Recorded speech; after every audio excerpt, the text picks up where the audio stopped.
کہ کس طریقے سے آپ سدھارتے ہو لوگوں کو. ان کو انکریج بھی کرنا ہے, ڈپریس بالکل نہیں کرنا ہے, لیکن پن پوائنٹ بھی کرنا ہے, ٹیکنیکل ڈیٹیلز دینی ہے, اسٹریٹ اینڈ اپ رائٹ ہو کر, ادھر ادھر کی باتوں میں نہیں, بٹ صحیح طریقے سے صحیح موقع پر. تو یہ ساری چیزوں کی حکمت آپ کے پاس ہونی چاہیے, کیونکہ ایسا نہیں ہو کہ ابھی میں نے کہا کہ کرٹیسائز کریں تو آپ چلیں کرٹیسائز کرنے, لوگوں کو سب کے سامنے آپ سدھار رہے ہو اور سب کے سامنے ان کو بے عزتی فیل کرا رہے ہو. There is a way to rectify and correct people. تو وہ بھی بات آپ ضرور دھیان میں رکھیں. One day a man went to Umar radiallahu anhu and in front of a rather larger audience said, "Oh Umar, fear Allah." Imagine if someone said this to a leader or a king today. He would be fortunate if imprisonment were his only punishment. But what was Umar's reaction? Did he punish the man for insulting him? Did he imprison or kill the man? At first, he radiallahu anhu said nothing, mainly because some people around him reached so quickly and so angrily that he did not have a chance to respond to the man's saying, "O Umar, fear Allah." When those people tried to silence the man, Umar radiallahu anhu spoke, addressing not the man but instead the people who were censuring him for his comment. "There is no good in you all if you do not say what he said. O Umar, fear Allah. And there is no good in us, in leaders such as myself, if we do not humbly listen to that command to fear Allah Azza wa Jal." ایک بار ایک آدمی عمر رضی اللہ عنہ کے پاس گیا اور ایک بڑی آڈینس تھی, ان کے سامنے جا کر وہ کہہ رہا ہے, او عمر fair Allah.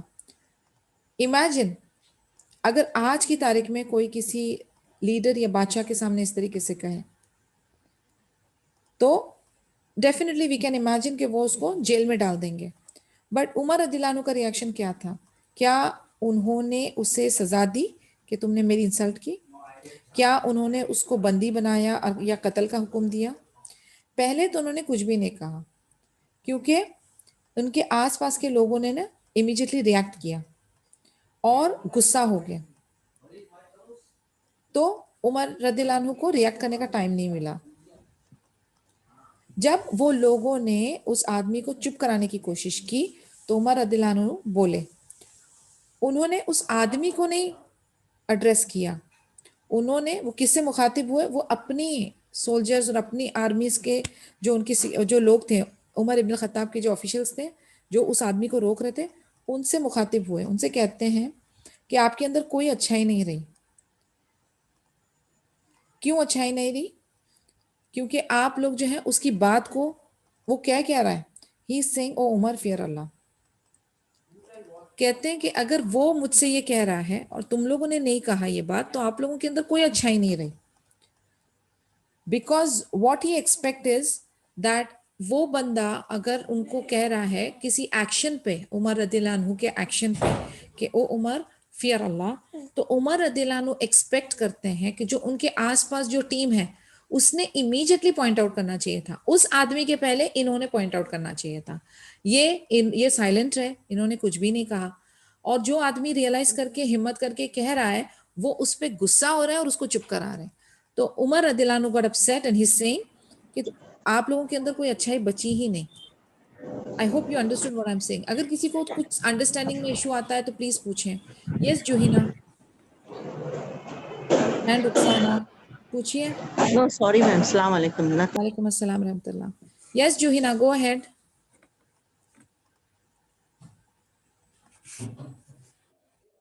Okay.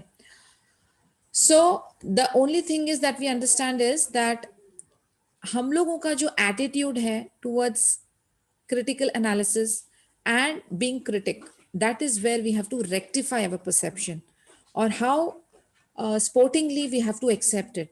In fact, we have to look out for people who are not just praising you or apple polishing you, but for someone who's evaluating you, assessing you, who's doing a critical analysis which helps you to become a better person. Every Muslim had a right to the treasury. Umar radiallahu anhu firmly believed that every single Muslim from the day of his birth until the day of his death had a right over the wealth that was stored in the Muslim treasury. Proclaiming this belief, he said, عمر رضی اللہ عنہ کا belief تھا کہ ہر ایک single Muslim جب سے وہ پیدا ہوتا ہے اور اس کے مرے دم تک اس کا حق ہے اس ویلتھ میں، اس مال میں جو مسلم ٹریجری میں تھا.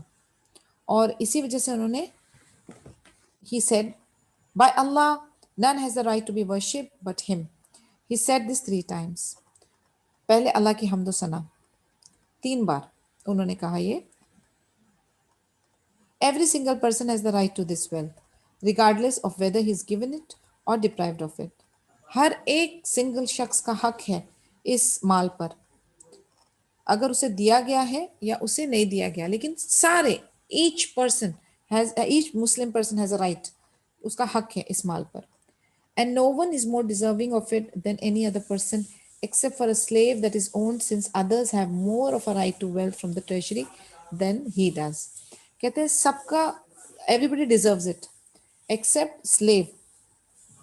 سلیو کا تھوڑا سا رائٹ، یعنی ان کے پاس کیٹیگریز ہے نا، تو اس لحاظ سے جو سلیو ہے، جو اس کا جو یعنی he is not a freed slave, he is still under the slavery contract, تو اس کا تھوڑا سا رائٹ جو ہے as compare to free person تھوڑا کم ہے، because there is a category in it. With regard to that wealth I am just like any one of you except that we all have our ranks as indicated by the book of اللہ. وہ کہتے ہیں اس مال کے اوپر میں بھی آپ جیسا ہی ہوں، ایکسیپٹ چند درجات یا رینک ہے جو قرآن میں مینشن کیے گئے ہیں، وہ کیٹیگریز ہیں. And we all have our respective share of closeness to the messenger of اللہ. اور کہتے ہیں ہم سب کا جو ہے ایک الگ الگ ریلیشن ہے، ایک الگ الگ قربت ہے نبی صلی اللہ علیہ وسلم کے ساتھ. So a man is given based on his seniority on how much he has contributed to Islam. اور اسی لیے درجات کس طریقے سے ڈسٹنگوش کیے گئے ہیں کہ اس آدمی کے سینئرٹی کے اوپر جس نے بہت زیادہ کنٹریبیوٹ کیا ہے اسلام کے لیے، دین اسلام کے لیے، on the basis of how rich he is and on the basis of the level of his needs. یعنی 3 معیار ادھر ہیں، ایک کہ اس نے کتنا کنٹریبیوٹ کیا ہے دین کے لیے، ایک کہ وہ کتنا رچ ہے، کتنا اس کے پاس آلریڈی مال ہے، اور تیسرا کہ اس کی لیول آف نیڈ کیا ہے. By Allah, if I remain alive, a shepherd who resides beside Mount Sana will get his share of this wealth without him having to travel to here in order to ask for it.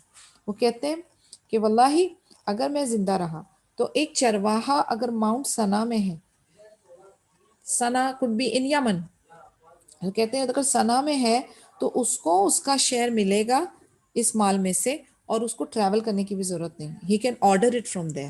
یعنی عدل، فیئرنس، justice, حق، یہ سب آپ دیکھیں گے کہ as a leader وہ کس طریقے سے بیلنس کرتے تھے. کسی امانت میں خیانت نہیں، ہر ایک کا حق ہے، اور as per the Quran he will have it.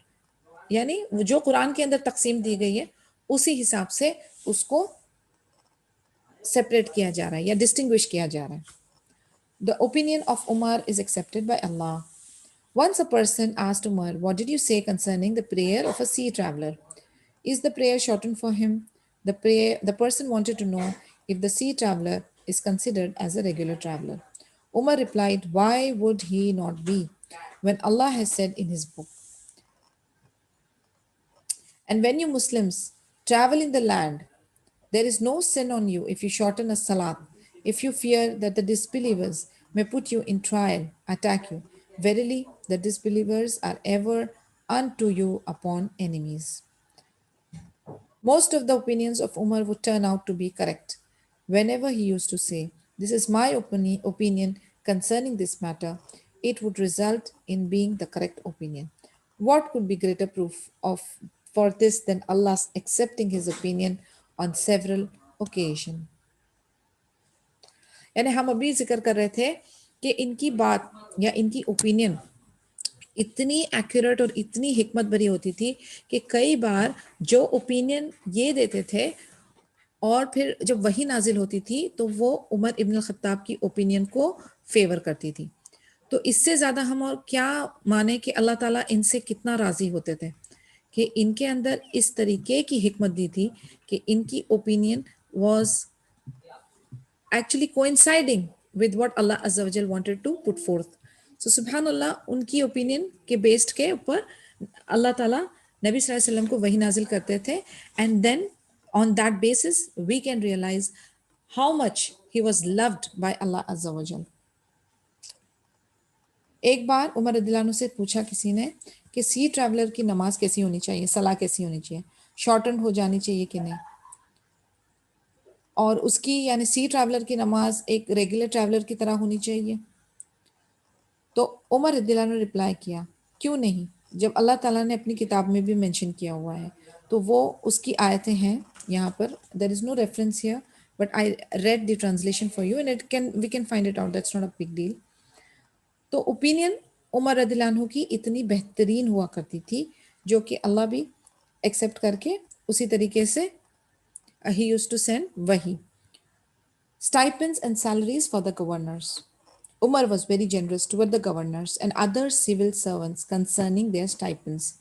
When he appointed Ammar bin Yasir as the governor of Kufa, he gave to him and his helpers a combined salary of 600 dirhams a month. However, gifts were not included in this salary. He would also give them half a goat and a half bag of flour as rations. When he appointed Abdullah bin Masood as teacher of Kufa and exchequer of the treasury, he gave him a salary of 100 dirhams and a quarter of a goat. When Umar appointed Uthman bin Hunayf, he gave him a salary of 150 dirhams and a quarter of a goat. He also gave him 5,000 dirhams per year. According to this formula, he gave salaries and stipends to others as well. Alhamdulillah, جب ان کی باری تھی کہ وہ incentives and salaries and stipend اپنا fix کریں اپنے governors کے لیے، تو اس میں عمر رضی اللہ عنہ جو تھے وہ بہت غنی ثابت ہوئے. اپنے معاملات میں وہ بخل کرتے تھے کیونکہ ان کو ڈر تھا، تقوی والے تھے، اور وہ اپنے غریب جو امت ان کی تھی اس کے ساتھ ایون اور فیئر رہنا چاہتے تھے. لیکن جب ان کے انڈر کوئی جو آتے ہیں تو اس کے لیے وہ بڑا غنی ہوتے ہیں، ان کا معاملہ الگ ہے. انہوں نے اپنے آفیسر جن کو اپوائنٹ کیا تھا، انہوں نے عمار بن یاسر کو as a governor of Kufa appoint کیا تھا. تو ان کو جو ایکسیپٹ کیا اپوائنٹ کیا تھا تو ان کو اسٹائپنڈ میں کیا دے رہے تھے. He was the governor of Kufa, so he gave him and his helper a combined salary of 600 dirham a month. تو وہ ان کو 600 درہم سیلری دیتے تھے اور گفٹس الاؤڈ نہیں تھے سیلری کے اندر، اور ان کو ہاف اے گوٹ دیتے تھے، ہاف اے گوٹ اور ہاف اے بیگ آف آٹا ریشن کے طور پہ، تاکہ ان کا کھانے پینے کا انتظام. اس کے بعد انہوں نے عبداللہ بن مسعود کو as a teacher of Kufa appoint کیا اور as an exchequer of the treasury appoint کیا، اور ان کو کیا دیتے تھے 100 درہم اور کوارٹر گوٹ. ٹھیک ہے. اس کے بعد انہوں نے عثمان بن حنیف کو اپوائنٹ کیا اور اس کو 150 درہمس اور کوارٹر گوٹ دیتے تھے، اور ان کو 5000 درہم پر ایئر بھی دیتے تھے. اس طریقے کا فارمولا تھا سیلریز اور اسٹائپنڈز دینے کا. تو سبحان اللہ، ہر چیز کتنی ترتیب سے، کتنی آرگنائزڈ، کتنی کنسیڈریٹ تھی. کسی پہ ظلم نہیں ہوتا تھا، کسی کے اوپر زیادتی نہیں ہوتی تھی. And it was the most beautiful, well organised and human, actually human arrangement تھا. یہ ان ہیومن ایکٹیویٹی نہیں تھی کہ کسی کے اوپر ظلم کیا جا رہا ہے، کسی اور سیلری سے ان کو لایا جائے اور کانٹریکٹ پہ کچھ اور لکھا جائے اور کام بھی ان سے ظلم کر کے ایکسٹرا کیا جائے. اس طریقے کا کوئی قانون نہیں تھا. بہت فیئر تھا، بہت عدل والا تھا، بہت موٹیویٹنگ تھا. کیوں؟ کیونکہ یہ اللہ سے ڈرنے والے لوگ تھے. یہ لوگ تھے جنہیں پتا تھا کہ انہیں اللہ کے سامنے حساب کتاب دینا ہے. یہ لوگ ہیں جنہیں پتا تھا کہ اللہ از واچنگ، اللہ is accounting for everything. اور انسان ظلم کب کرتا ہے پتہ ہے، یا گناہ کا انتخاب کب کرتا ہے؟ جب اس سے تسلی ہو جاتی ہے کہ اس نے مرنا تو نہیں ہے، اس نے قبر میں بھی نہیں جانا، اور اس نے اللہ کو حساب بھی نہیں دینی. تو جب یہ فیئر، اتق اللہ، when you stop fearing Allah, that is the point where you start committing sins. That is the point where you start oppressing people. And that is the point where you forget that you're going to die. So I make a sincere dua, کہ may Allah make us among those who fear Allah Azza wa Jal. in all our acts, in all our muamalat, in all our business, in all our transactions. Because جب تک کہ اللہ کا ڈر نہیں ہوگا تو ہم جو ہیں کھلے عام استغفر اللہ العظیم نعوذ باللہ ظلم کرتے رہیں گے لوگوں کے اوپر. لیکن جب ہمیں اس چیز کا پل پل یاد ہم خود کرتے رہیں گے اور ہم اوروں کو بھی کرائیں گے کہ آپ نے کل مرنا ہے, قبر میں جانا ہے اور اللہ کو حساب کتاب دینا ہے. جب ہم یہ روز اپنے یاد دہانی کرتے رہیں گے تو ہم اپنے اعمالوں پہ چیک رکھیں گے. On that note, I would like to end today's session. If there is any question or anything to discuss, please, this is open forum. سبحانک اللہم و بحمدک اشہد ان لا الہ الا انت استغفرک و اتوب الیک. السلام علیکم ورحمۃ اللہ وبرکاتہ.